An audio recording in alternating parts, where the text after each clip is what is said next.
সকালে আজকে রাহুল গান্ধীর সঙ্গে আজকে অভিষেক বন্দ্যোপাধ্যায় একটা দীর্ঘ মিটিং হয়েছে এবং জল্পনা যে কংগ্রেস একটা বড় পথ কিছু অফার করেছে। এখন আমরা তো এখানে তৃণমূল কংগ্রেস, আমরা তো মিশে যাচ্ছি না, কিন্তু আমরা রয়েছি তো তৃণমূল কংগ্রেস। মানে আমি এখন সংখ্যাটা, এখন এগুলো তো সেপারেট চিঠি করতে হবে, করব। সংখ্যাটা 64 পেরিয়ে গেছে, কালকে বলবো হয়তো 65। কাল যখন সেই এমএলএ আসবেন তখন বলবো 65। স্বাভাবিকভাবে আমরাই তো তৃণমূল, কে কোথায় কার সঙ্গে দেখা করলো আমরা কি বলবো? মিশে যায় কংগ্রেস আর তৃণমূল, তখন কি হবে?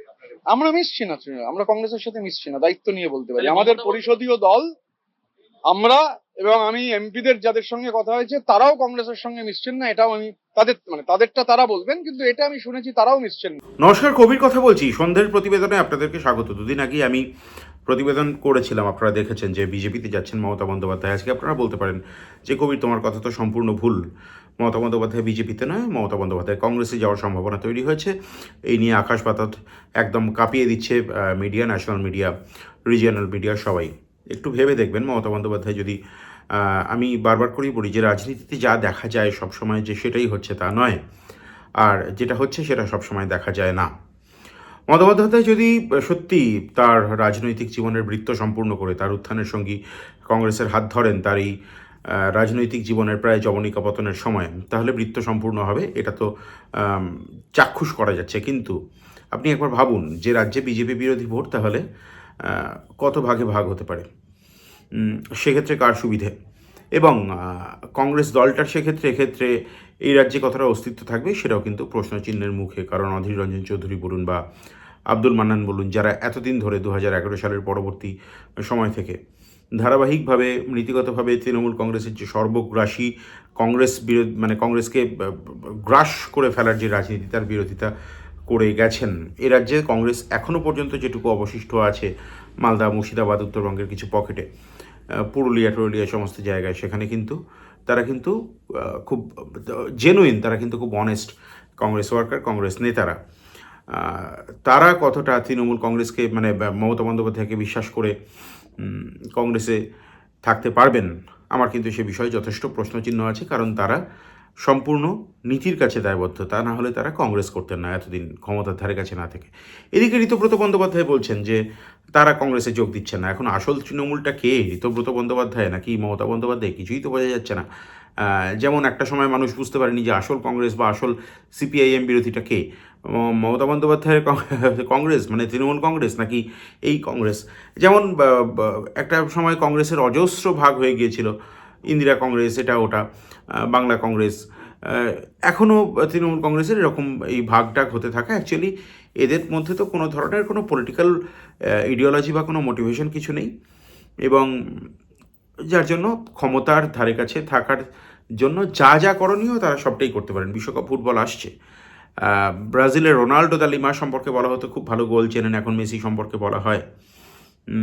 তো মমতা বন্দ্যোপাধ্যায় কি খুব ভালো গোলের গন্ধ চেনেন? অবশ্যই রাজনীতিক হিসেবে ক্ষমতার যে পালস, মানুষের যে পালস কিছুটা বুঝতে পারে এবং ক্ষমতার গন্ধ পাওয়া, এটাতে মমতা বন্দ্যোপাধ্যায় জুড়ি মেলা ভার। সারা ভারতের রাজনীতির ক্ষেত্রে বিভিন্ন সময় তিনি যেভাবে জুতো বদল করেছেন, চটি বদল করেছেন, কোন চটিতে কখন পা গোলাতে হয় তার থেকে ভালো করে কেউ জানে না। তা না হলে সম্পূর্ণ বিপরীত মেরুর দুটো রাজনৈতিক দলের সঙ্গে একসঙ্গে মন্ত্রিসভায় থাকা, এটা বোধহয় মমতা বন্দ্যোপাধ্যায়ের পক্ষেই সম্ভব।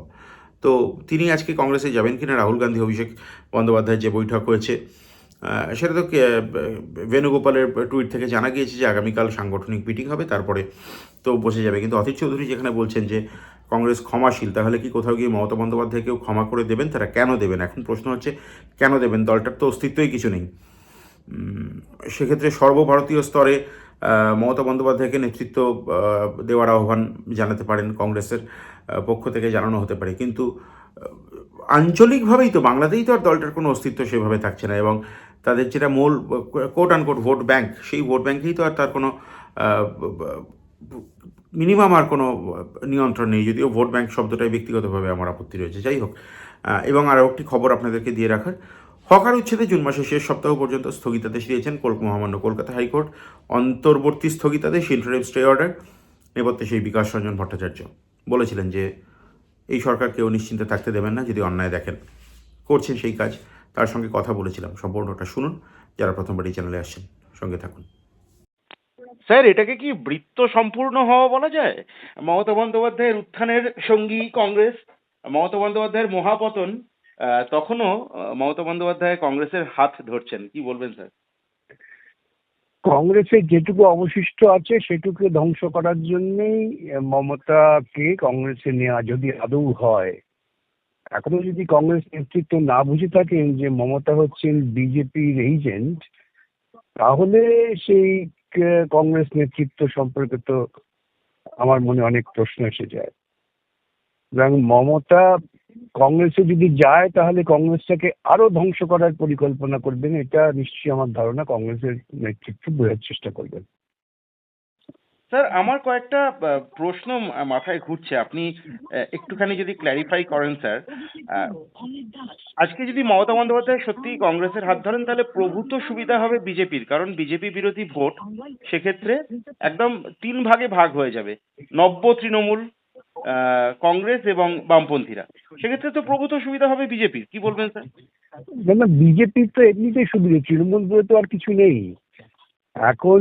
মমতাকে যেটুকু মমতা 4-5 জন আছে যারা 4-5 মাস হয়তো থাকবে, তাদের কংগ্রেসে নেওয়া মানে হচ্ছে কংগ্রেসের গোটা আমের ঝুড়িটাতে পচা আম নিয়ে ঝুড়ি শুদ্ধ আমটাকে পচিয়ে দেওয়া।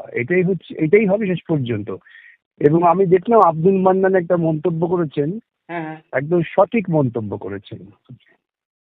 সোনিয়া এবং রাহুলের উচিত ছিল মমতাকে পরিষ্কার বলে দেওয়া যে আপনি বিজেপির শরিক ছিলেন, বিজেপির সঙ্গেই থাকুন। স্যার, এখনো পর্যন্ত এই রাজ্যে যারা কংগ্রেস করেন, যারা নেতৃত্ব বা যারা একদম তৃণমূল স্তরের কংগ্রেস কর্মী, তারা যে খাঁটি কংগ্রেস সে বিষয়ে তো কোনো সন্দেহ নেই, তাদের মধ্যে কোনো খাদ নেই, কারণ তারা না কেন্দ্রে না রাজ্যে সরকারের কোনো ধারে কাছে কোথাও নেই। তাদের যে আবেগ, তারা যে তৃণমূল কংগ্রেসের কাছে গত 15 বছর ধরে বা তারও আগে তারা যে বিভিন্নভাবে ক্ষতিগ্রস্ত হয়েছেন রাজনৈতিকভাবে, ব্যক্তিগতভাবে, তাদের সেন্টিমেন্টে আঘাত লাগবে না? বটেই তো। ধরুন এই রাজ্যে যারা কংগ্রেস করবে একটা নিষ্ঠা আছে ধারাবাহিক ধর্মনিরপেক্ষ নীতির প্রতি। এবং বিগত 15 বছরে পশ্চিমবঙ্গের কংগ্রেসকে একেবারে ধ্বংস করার জন্য মমতা সুপরিকল্পিত উপায়ে গিয়েছেন এবং বিজেপির পরামর্শে। আজকে সেই মমতাকে যদি কংগ্রেস তাদের অংশী করে নেন, তাহলে বুঝতে হবে যে কংগ্রেস নেতৃত্বের মধ্যে রাজনৈতিক পরিপক্কতা এখনো তৈরি হয়নি। কিন্তু স্যার, অন্যভাবে যদি ঘুরিয়ে বলা যায় যে মমতা বন্দ্যোপাধ্যায় এই বিশ্বকাপ ফুটবল আসছে, বলা হয় যে মেসি খুব ভালো গোলের গন্ধ চেনেন, বা আগে ক্রিস্টিয়ানো রোনাল্ডো বা রোনাল্ডো ব্রাজিলের রোনাল্ডো দা লিমা, তারা খুব ভালো গোলের গন্ধ চিনতেন। মমতা বন্দ্যোপাধ্যায় খুব ভালো ক্ষমতার গন্ধ চেনেন, কারণ এরকম একটা সম্ভাবনা তৈরি হতে পারে যে বিজেপির অ্যাসেন্ডিং কার্ভটা শেষ হয়ে গিয়েছে, এবার বিজেপির কার্ভ ডিসেন্ড করবে, 2029-এ ইন্ডি ব্লকের একটা সম্ভাবনা রয়েছে সরকারে চলে আসার। সেক্ষেত্রে মমতা বন্দ্যোপাধ্যায় তো আবার ক্ষমতার কেন্দ্রবিন্দুতে থাকবেন। মোটেই না, মমতা বন্দ্যোপাধ্যায় যতদিন থাকবে ততদিন কংগ্রেসের ক্ষয়প্রাপ্তি বৃদ্ধি পাবে। কিন্তু স্যার, এখন তৃণমূল কংগ্রেসের যারা মানে মমতাপন্থী যারা তৃণমূল, আমাকে বলতে বাধ্য হতে হচ্ছে, তাদের যে 20-22 জন আছেন এখনো পর্যন্ত, ঋতুব্রত বন্দ্যোপাধ্যায় যদিও বলছেন যে 16 জন, মানে 64 জন চলে এসছেন তার সঙ্গে, অর্থাৎ 16 জন বাকি আছেন। তাহলে তো কংগ্রেসের বিধায়ক সংখ্যা এক ধাপে 16-17 হয়ে যাবে, কংগ্রেসের লাভ।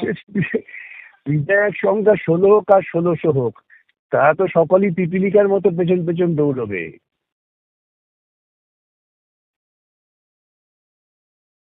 স্যার, রাজ্যের সংখ্যালঘু অংশের সেন্টিমেন্ট কি হতে পারে বলে আপনি মনে করছেন বিজেপি সরকারে আসার ফলে? এই সংখ্যালঘু অংশের মানুষের মধ্যে যে একটা বিরাট মেঘাচ্ছন্ন করে রাখা হয়েছিল মমতা তাদের ত্রাতা, আজকে সংখ্যালঘু সম্প্রদায়ের প্রতিটা মানুষ হাড়ে হাড়ে টের পাচ্ছেন।